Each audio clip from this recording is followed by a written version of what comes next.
नमस्कार, आदाब, सत श्री अकाल। साथियों, अज मैं तुहाडे नाल गल करन लगा हाँ पंजाबी दे एक मशहूर शायर शिव कुमार बटालवी दी। हालांकि उन्हां दी जिंदगी बहुत थोड़ी सी, पर उन्हां दे काम इन्ने वड्डे सन कि आउंदियां सदियां तक जदों तक दुनिया है कहा जा सकता है, उन्हां दी किरतां नूं, उन्हां दी लिखतां नूं हमेशा याद रखिया जाएगा। बहुत छोटी उम्रे यानी सिर्फ 36 साल की उम्र के विच वो इस फानी दुनिया नूं अलविदा कह गए। बहुत थोड़ी उम्र होंदी है 36 साल की। इस तो भी वड्डी गल है कि उन्होंने अपनी जिंदगी के 30 वरे भी पूरे नहीं किए सन कि उन्होंने साहित्य अकादमी वर्गा एक वकारी अवार्ड हासिल किया। यह इनामो इकराम उन्होंने लिए कोई मायने नहीं रखते सन, क्योंकि उन्होंने जिंदगी दे विच एक एडा वड्डा कारनामा किया जिसका कोई सानी नहीं है, जिसका कोई जवाब नहीं है। शिव ने जो लिखिया, जेकर उसके उत्ते विस्तार नाल चर्चा करिए तो फिर यह एक दो किश्तां दे विच मुक्कण वाली गल नहीं है, बहुत लंबी गल है। पर मैं इसनूं सिर्फ 2 किश्तां दे विच समेटण की कोशिश करांगा। उन्हां दे विच अज मैं सिर्फ वो गल करांगा जिहदा कि मैं थोड़ा बहुत किसी चीज का गवाह हाँ, ते वो चीज शिव कुमार बटालवी दी हुंदियां होए भी मैनूं अपनी लगती है। ते इस तो बाद जिहड़ा कल एक होर नवा अंक पेश करांगा, उस दे विच उन्हां दी जिंदगी दे बारे खुल के चर्च करांगा। पर पहला तुसी एक घटना जरूर सुन लो जो कि शायद तुहानूं भी बहुत चंगी लगे। सरदार गुरदेव सिंह दे नाल मेरी मुलाकात हालैंड दे विच एम्स्टरडम शहर दे विच हुई सी। इस तो पहला मैं उन्हां दी धर्म पत्नी बीबी अमरज्योति नूं मिल चुका सी, जो कि खुद भी अदबी दुनिया च पैर रखते हैं। उन्होंने कई किताबां भी लिखिया ने, उन्होंने किताबां के जरिए ही मैं अगे पहुंच सकिया सी। ते जदों मैं एम्स्टरडम दे विच उन्हां दे होटल हिमालय होटल दे विच पुज्जा तो मैनूं बहुत लंबा वक्त मिलिया उन्हां दे कोल बैठण दा, उन्हां दीयां गल्लां सुणन दा। जिवें कि मेरे मन दे विच चेटक सी, मैं उन्हां नूं छेड़िया ते मैं ये जानन की कोशिश की कि उन्होंने अपनी जिंदगी के जिहड़े पल शिव कुमार बटालवी दे नाल गुजारे सन, उन्हां चों कुछ पल सानू भी दे दिओ। तां उन्हां दीयां अखां भर आईयां। उन्होंने मैनूं जो गल्लां दसीयां वो बहुत ही सुनन लायक हैं, ते वो शायद उन्हां दी जिंदगी की सब तो वड्डी याद भी बन गई। उन्होंने मैंने दसिया कि शिव कुमार बटालवी नूं जिस पुस्तक या जिस ग्रंथ लूणा नूं लैके साहित्य श्रोमणी अवार्ड उन्होंने मिलिया सी, वो जदों वजूद विच आया तो सब तो पहली बार मैं ही उन्होंने पढ़ के सुनाया सी। उन्होंने अपनी यादां नूं फरोलदे होए मैंने दसिया कि शिमले दे विच वो दोवें जदों रहिंदे सन तो उन्हां दी यारी बहुत बहुत नजदीकी दे विच बदल चुकी सी। मगरों होया ये कि शिव कुमार बटालवी जिहड़ी भी रचना लिखदे तो सरदार गुरदेव सिंह गा के सुनाते, जिस नाल शिव नूं अपनी लिखी हुई रचना सुन के बहुत ज्यादा माण महसूस हुंदा। उन्होंने कहा कि एक दिन पहला ही मैनूं दस दिता गया सी कि लूणा कंप्लीट हो गई है, पूरी हो गई है, ते हुण उसनूं पढ़न दी वारी है। ते गुरदेव सिंह इस गल दे लई तैयार रहण लई भी आख्या गया। शाम का वक्त शिमले दे विच रिपन हॉस्पिटल के सामने जिहड़ा बाहर एक लैंप पोस्ट लग्या होया है, उस दी लाइट दे विच दोवें मित्र बैठ गए ते शिव कुमार बटालवी ने अपने गल च लटकदे झोले चों एक एक करके एक एक वर्का कढना शुरू किया। नाल ही उन्होंने गुरदेव सिंह नूं यह भी कह दिता कि अज अपने को सिर्फ एक अद्धा है ते इस अद्धिए नाल ही काम चलाना पऊगा। मैं चाहता था हाँ कि मैं बहुत ज्यादा अज इन्नी क शराब पी लैंदा कि मेरी मस्ती होर ज्यादा वध जांदी, पर नहीं, इहदे नाल ही काम चलावांगे। फिर उन्हें एक घुट भर के अद्धा जिहड़ा सी गुरदेव सिंह वल कर दिता। एक एक वर्का कढ़ते रहे ते गुरदेव सिंह उसनूं बा आवाज़े बुलंद जोर जोर दे नाल यानी कि उन्हें पढ़ना शुरू कर दिता। ते शुरुआती दौर दे विच तां जदों नट नटी दा संवाद आंदा है लूणा दे विच तां उन्होंने कोई ज्यादा उसनूं सच पूछो तो कह देने कि कोई मेरी अपनी कोई ज्यादा यह रुचि नहीं सीगी, लेकिन जो चीज मैं सुनना चाहता सी जो मैं वधदा गया जो तकरीबन 42 पेज खत्म हो गए तो उन्होंने सफिया तो बाद फिर वारी आती है जो लूणा जी है उसका राजा सलवान नाल जी हाँ सियालकोट के राजा सलवान के नाल विआह हो जाता है तो उन्होंने विद्या ਉਹਨੂੰ ਵਿਦਾ ਕਰਨ ਵਾਸਤੇ ਉਹਦੀਆਂ ਸਖੀਆਂ ਨਾਲ ਚੱਲਦੀਆਂ ਨੇ ਤਾਂ ਲੂਣਾ ਜੋ ਹੈ ਉਹ ਆਪਣੀ ਉੱਥੇ ਵਿਦਾਇਗੀ ਦਾ ਬਿਆਨ ਜਦੋਂ ਕਰਦੀ ਹੈ ਕਿ ਮੈਂ ਅੱਗ ਟੁਰੀ ਪਰਦੇਸ ਨਹੀਂ ਸਈਓ, ਅੱਗ ਟੁਰੀ ਪਰਦੇਸ, ਮੈਂ ਅੱਗ ਟੁਰੀ ਪਰਦੇਸ ਨਹੀਂ ਸਈਓ, ਅੱਗ ਟੁਰੀ ਪਰਦੇਸ, ਇੱਕ ਛਾਤੀ ਮੇਰੀ ਹਾੜ ਤਪੰਦਾ, ਦੂਜੀ ਤਪਦਾ ਜੇਠ, ਮੈਂ ਅੱਗ ਤੁਰੀ ਪਰਦੇਸ। ਇਸ ਦੇ ਜ਼ਰੀਏ ਸ਼ਿਵ ਨੇ ਲੂਣਾ ਦੀ ਇੱਕ ਤਰਾਸ਼ੀ ਹੋਈ ਸੂਰਤ ਨੂੰ ਸ਼ਬਦਾਂ ਰਾਹੀਂ ਬਿਆਨ ਦੀ ਕੋਸ਼ਿਸ਼ ਕੀਤੀ ਤੇ ਨਾਲ ਇਹ ਦੱਸਿਆ ਕਿ ਜਦੋਂ ਕੋਈ ਇਸਤਰੀ ਜਵਾਨ ਹੁੰਦੀ ਹੈ ਤਾਂ ਉਹਦਾ ਕਿਸੇ ਬੁੱਢੇ ਆਦਮੀ ਦੇ ਨਾਲ, ਕਿਸੇ ਬਜ਼ੁਰਗ ਦੇ ਨਾਲ ਵਿਆਹ ਕਰ ਦਿੱਤਾ ਜਾਵੇ ਤਾਂ ਉਸ ਨੂੰ ਆਪਣੀ ਸਦਰਾਂ ਮਨ ਹੀ ਮਨ ਦੇ ਅੰਦਰ ਸਮੇਟਣੀਆਂ ਬਹੁਤ ਔਖੀਆਂ ਹੋ ਜਾਂਦੀਆਂ ਨੇ ਤੇ ਇਹਨਾਂ ਹੀ ਸਦਰਾਂ ਦਾ, ਇਹਨਾਂ ਹੀ ਵਿਚਾਰਾਂ ਦਾ ਖੁੱਲਾ ਪ੍ਰਗਟਾਵਾ ਸ਼ਿਵ ਦੀ ਲੂਣਾ ਦੇ ਵਿੱਚ ਸਾਫ਼ ਨਜ਼ਰ ਆਉਂਦਾ ਹੈ। ਸ਼ਿਵ ਨੇ ਜੋ ਲੂਣਾ ਲਿਖੀ ਉਹ ਲੂਣਾ ਉਸ ਲੂਣਾ ਤੋਂ ਬਿਲਕੁਲ ਉਲਟ ਸੀ ਜੋ ਕਿ ਦੁਨੀਆ ਦੇ ਵਿੱਚ ਇਸ ਤੋਂ ਪਹਿਲਾਂ ਪ੍ਰਚਲਿਤ ਸੀ। ਇਸ ਤੋਂ ਪਹਿਲਾਂ ਕਾਦਰ ਯਾਰ ਨੇ ਜੋ ਕਿੱਸਾ ਪੂਰਨ ਭਗਤ ਲਿਖਿਆ ਸੀ ਉਹਦੇ ਵਿੱਚ ਨਾਮ ਵੀ ਇਹਨਾਂ ਨੇ ਪੂਰਨ ਭਗਤ ਹੀ ਲਿਖਿਆ ਸੀ। ਇਸ ਦੇ ਵਿੱਚ ਇਹਨਾਂ ਨੇ ਉਸ ਕਿੱਸੇ ਨੂੰ ਉਲਟ ਕੇ ਰੱਖ ਦਿੱਤਾ ਤੇ ਇਸ ਦੇ ਵਿੱਚ ਨਾਮ ਉਹਨਾਂ ਨੇ ਲੂਣਾ ਨੂੰ ਪ੍ਰਧਾਨ ਬਣਾ ਦਿੱਤਾ ਜਦੋਂ ਕਿ ਪਹਿਲਾਂ ਪੂਰਨ ਭਗਤ ਪ੍ਰਧਾਨ ਸੀ। ਇਹ ਕਿੱਸੇ ਦੀ ਗੱਲ ਮੈਂ ਅਗਲੀ ਕਿਸ਼ਤ ਦੇ ਵਿੱਚ ਕਰਾਂਗਾ ਪਰ ਮੈਂ ਹੁਣ ਕਿਉਂਕਿ ਜ਼ਰੂਰੀ ਹੈ ਤੁਹਾਨੂੰ ਉਹ ਦੱਸਾਂ ਕਿ ਗੁਰਦੇਵ ਸਿੰਘ ਮੈਨੂੰ ਕੀ ਦੱਸਿਆ।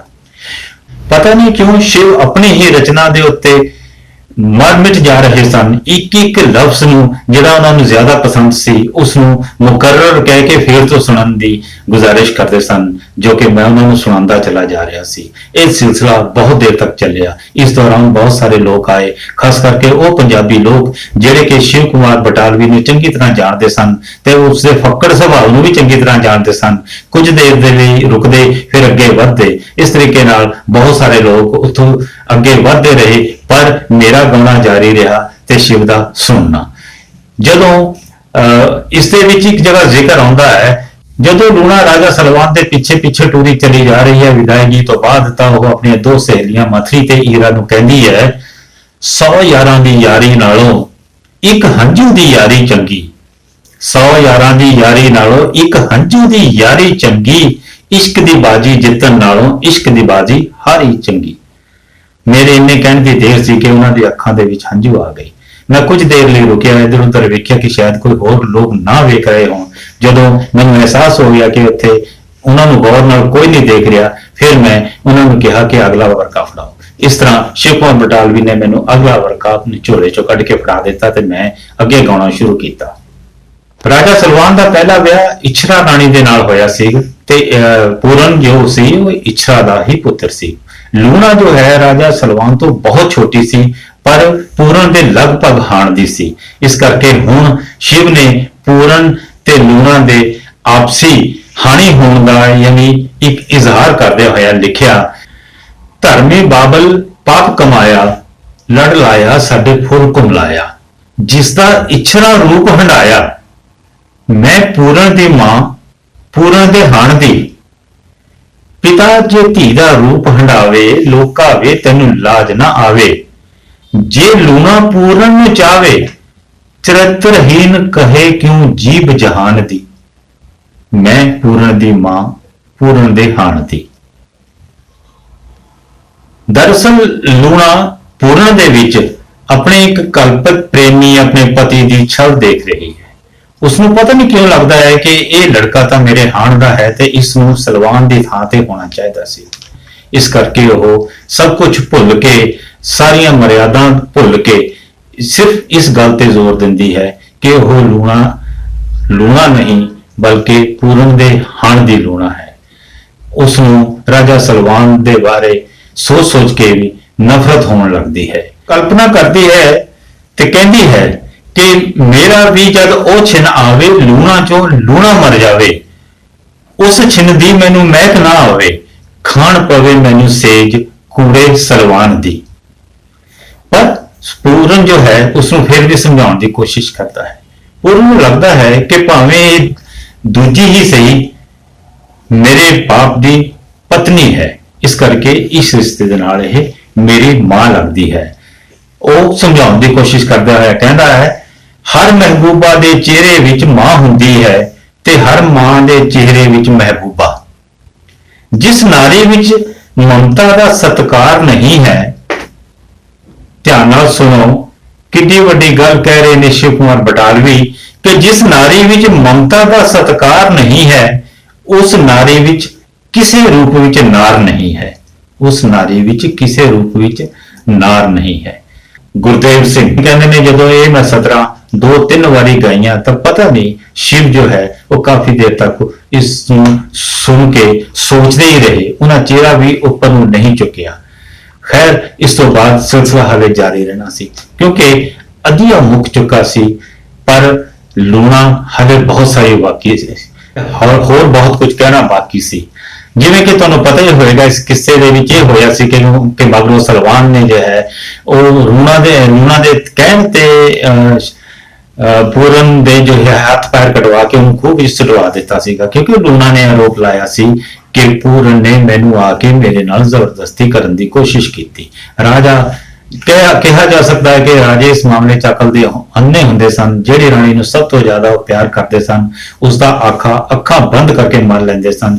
ਇਸ ਦੇ ਵਿੱਚ ਵੀ ਰਾਜਾ ਸਲਵਾਨ ਨੇ ਇਹੀ ਕੀਤਾ। ਪਰ ਜਦੋਂ ਉਹਨਾਂ ਨੇ ਇਹ ਹੁਕਮ ਦੇ ਦਿੱਤਾ ਤਾਂ ਪੂਰਨ ਅੱਗੋਂ ਉਹਨਾਂ ਨੂੰ ਰਾਜਾ ਸਲਵਾਨ ਨੂੰ ਕੀ ਕਹਿੰਦਾ ਹੈ? ਉਹ ਕਹਿੰਦਾ ਹੈ ਕਿ ਇੱਕ ਯੁੱਗ ਵਿੱਚ ਸੀ ਰਾਵਣ ਮਰਿਆ, ਇੱਕ ਯੁੱਗ ਦੇ ਵਿੱਚ ਰਾਮ ਮਰੇਗਾ। ਇੱਕ ਯੁੱਗ ਦੇ ਵਿੱਚ ਸੀ ਰਾਵਣ ਮਰਿਆ, ਇੱਕ ਯੁੱਗ ਦੇ ਵਿੱਚ ਰਾਮ ਮਰੇਗਾ। ਇੱਕ ਯੁੱਗ ਵਿੱਚ ਹੈ ਪੂਰਨ ਦੋਸ਼ੀ, ਇੱਕ ਯੁੱਗ ਵਿੱਚ ਸਲਵਾਨ ਬਣੇਗਾ। ਪੂਰਨ ਨੇ ਥੋੜੇ ਜਿਹੇ ਸ਼ਬਦਾਂ ਵਿੱਚ ਆਪਣੇ ਪਿਤਾ ਨੂੰ ਸਮਝਾ ਦਿੱਤਾ, ਦੋਸ਼ੀ ਮੈਂ ਨਹੀਂ ਹਾਂ, ਦੋਸ਼ੀ ਤੁਸੀਂ ਹੋ ਪਿਤਾ ਜੀ। ਪੂਰਨ ਭਗਤ ਦੇ ਮੂੰਹ ਤੋਂ ਇਹ ਗੱਲਾਂ ਖਵਾ ਕੇ ਸ਼ਿਵ ਕੁਮਾਰ ਬਟਾਲਵੀ ਨੇ ਲੂਣਾ ਦੀ ਕਿਸਮਤ ਹੀ ਬਦਲ ਦਿੱਤੀ, ਕਿਉਂਕਿ ਇਸ ਤੋਂ ਪਹਿਲਾਂ ਚਾਹੇ ਉਹ ਕਾਦਰਯਾਰ ਹੋਵੇ ਜਾਂ ਕਿਸੇ ਹੋਰ ਨੇ ਵੀ ਪੂਰਨ ਭਗਤ ਦਾ ਕੋਈ ਕਿੱਸਾ ਲਿਖਿਆ ਹੋਵੇ, ਉਹਨਾਂ ਸਾਰਿਆਂ ਨੇ ਮਿਲ ਕੇ ਲੂਣਾ ਨੂੰ ਬਹੁਤ ਵੱਡਾ ਛਲਾਵਾ ਕਰਾਰ ਦਿੱਤਾ, ਬਹੁਤ ਵੱਡੀ ਧੋਖੇਬਾਜ਼ ਕਰਾਰ ਦਿੱਤਾ। ਸ਼ਾਇਦ ਕਿਸੇ ਨੇ ਇਹ ਨਹੀਂ ਸੋਚਿਆ ਕਿ ਲੂਣਾ ਇੱਕ ਔਰਤ ਹੈ ਔਰ ਉਸ ਔਰਤ ਦੀਆਂ ਆਪਣੀਆਂ ਵੀ ਕੁਝ ਭਾਵਨਾਵਾਂ ਹੋਣਗੀਆਂ। ਸ਼ਿਵ ਕੁਮਾਰ ਬਟਾਲਵੀ ਨੇ ਇਸ ਕਿੱਸੇ ਨੂੰ ਜੋ ਨਵਾਂ ਰੂਪ ਦਿੱਤਾ ਉਹ ਵਾਕਈ ਨਿਵੇਕਲਾ ਸੀ ਤੇ ਵਾਕਈ ਲੋਕਾਂ ਦੇ ਵਿੱਚ ਚਰਚਾ ਦਾ ਵਿਸ਼ਾ ਬਣਨ ਵਾਲਾ ਸੀ। ਖੈਰ ਲੂਣਾ ਖਤਮ ਹੋ ਗਈ, ਲੂਣਾ ਦਾ ਕਿੱਸਾ ਇੱਥੇ ਸਮਾਪਤ ਹੋ ਗਿਆ ਤੇ ਸਰਦਾਰ ਗੁਰਦੇਵ ਸਿੰਘ ਦੱਸਦੇ ਨੇ ਉਸ ਤੋਂ ਬਾਅਦ ਉੱਥੋਂ ਉੱਠਣ ਦਾ ਕਿਸੇ ਦਾ ਵੀ ਦਿਲ ਨਹੀਂ ਸੀ ਕਰ ਰਿਹਾ। ਸ਼ਰਾਬ ਤਾਂ ਕਦੋਂ ਦੀ ਖਤਮ ਹੋ ਚੁੱਕੀ ਸੀ, ਪਰ ਉੱਠ ਕੇ ਕੋਈ ਜਾਵੇ ਕਿਤੇ। ਬਹੁਤ ਦੇਰ ਤੱਕ ਉੱਥੇ ਏਦਾਂ ਹੀ ਬੈਠੇ ਰਹੇ ਤੇ ਉੱਠ ਕੇ ਕਦੋਂ ਉੱਥੋਂ ਚੱਲੇ ਕਿਸੇ ਨੂੰ ਨਹੀਂ ਪਤਾ। ਪਰ ਜਾਣ ਤੋਂ ਪਹਿਲਾਂ ਸ਼ਿਵ ਕੁਮਾਰ ਬਟਾਲਵੀ ਨੇ ਉਹਨੂੰ ਇਹ ਜ਼ਰੂਰ ਕਿਹਾ ਕਿ ਮੈਂ ਇੱਕ ਬਹੁਤ ਛੋਟੀ ਜਿਹੀ ਬੜੀ ਨਿਮਾਣੀ ਜਿਹੀ ਕੋਸ਼ਿਸ਼ ਕੀਤੀ ਹੈ ਕਿ ਇੱਕ ਅਬਲਾ ਔਰਤ ਨੂੰ ਉਸਦਾ ਹੱਕ ਦਿਵਾ ਸਕਾਂ। ਮੈਂ ਕਿੱਥੋਂ ਤੱਕ ਕਾਮਯਾਬ ਹੋਇਆ ਹਾਂ ਇਹ ਤਾਂ ਆਉਣ ਵਾਲੀਆਂ ਪੀੜ੍ਹੀਆਂ ਹੀ ਦੱਸਣਗੀਆਂ। ਐਡੀ ਵੱਡੀ ਰਚਨਾ ਜਦੋਂ ਸ਼ਿਵ ਕੁਮਾਰ ਬਟਾਲਵੀ ਦੇ ਝੋਲੇ ਤੋਂ ਨਿਕਲ ਕੇ ਬਾਹਰ ਆਈ ਤਾਂ ਇਸ ਗੱਲ ਦੇ ਗਵਾਹ ਸਨ ਸਰਦਾਰ ਗੁਰਦੇਵ ਸਿੰਘ। ਗੁਰਦੇਵ ਸਿੰਘ ਜੀ ਨੇ ਜਦੋਂ ਮੈਨੂੰ ਇਹ ਦੱਸਿਆ ਤਾਂ ਮੈਨੂੰ ਇਸ ਬਾਰ-ਬਾਰ ਉਹਨਾਂ ਵੱਲ ਵੇਖ ਕੇ ਹੈਰਾਨੀ ਹੋ ਰਹੀ ਸੀ। ਪਤਾ ਨਹੀਂ ਕਿਉਂ ਮੈਨੂੰ ਲੱਗ ਰਿਹਾ ਸੀ ਕਿ ਮੈਂ ਉਹਨਾਂ ਦੇ ਜ਼ਰੀਏ ਸ਼ਾਇਦ ਸ਼ਿਵ ਕੁਮਾਰ ਬਟਾਲਵੀ ਜੀ ਤੱਕ ਪਹੁੰਚਣ ਦੀ ਕੋਸ਼ਿਸ਼ ਕਰ ਰਿਹਾ ਹਾਂ, ਕਿਉਂਕਿ ਬਟਾਲਵੀ ਜੀ 1973 ਦੇ ਵਿੱਚ ਹੀ ਅਕਾਲ ਚਲਾਣਾ ਕਰ ਗਏ ਸੀ ਜਦੋਂ ਕਿ ਮੈਂ ਸਕੂਲੇ ਪੜ੍ਹਦਾ ਸੀ ਤੇ ਸ਼ਾਇਦ ਇੰਨੀ ਸੋਝੀ ਵੀ ਨਹੀਂ ਸੀ।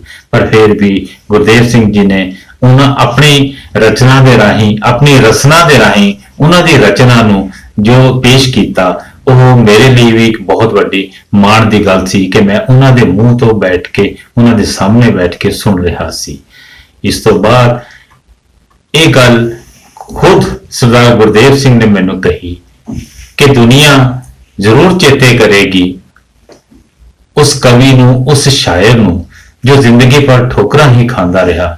ਉਹਦਾ ਇੱਕ ਵੀ ਪਿਆਰ ਕਾਮਯਾਬ ਨਹੀਂ ਹੋਇਆ, ਪਰ ਉਹਨੇ ਪਿਆਰ ਦੇ ਨਾਂ ਦੇ ਉੱਤੇ ਇੱਕ ਐਸੀ ਹਕੀਕਤ ਪੇਸ਼ ਕੀਤੀ ਜੋ ਆਪਣੇ ਆਪ ਵਿੱਚ ਲਾਸਾਨੀ ਹੈ। ਵਾਕਈ ਉਸ ਦਾ ਕੋਈ ਸਾਨੀ ਨਹੀਂ, ਉਸ ਦਾ ਕੋਈ ਜਵਾਬ ਨਹੀਂ।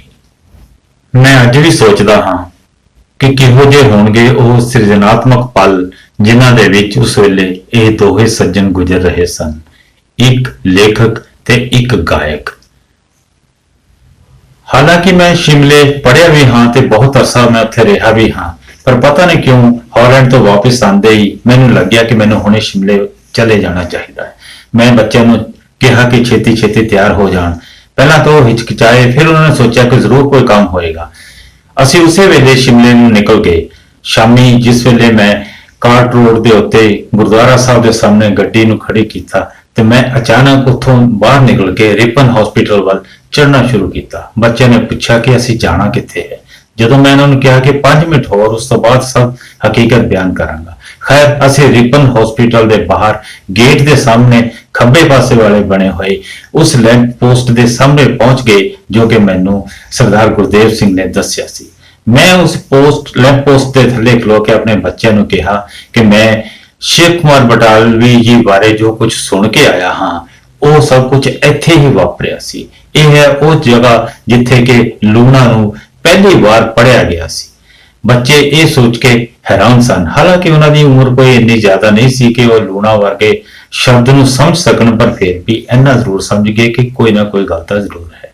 ਮੈਂ ਉੱਥੇ ਬਹੁਤ ਦੇਰ ਤੱਕ ਖਲੋਤਾ ਰਿਹਾ।